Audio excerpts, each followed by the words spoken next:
As a skincare content creator, guys, it's so rare for me talaga na makaubos agad ng isang bottle ng skincare product. Kasi I love trying new things. Kapag meron akong nabalitaan na bagong release na skincare product, alam mo yung excited akong mag-check out, matry, and ibalita sa inyo kung maganda ba or hindi. Pero this one, guys, this Fresh Skin Lab na K-Aloe Eyes na merong 3-in-1 niacinamide na for dark spot na foam wash, as in naubos ko kaagad. As you can see, ayan o, nasimot ko talaga mga kapatids, and meron pa siyang konting product na nasa loob, and ito yung gagamitin ko na facial wash for tonight kasi I am going to remove my makeup na.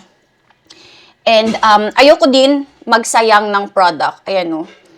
So I think mga 3 gamitan pa to.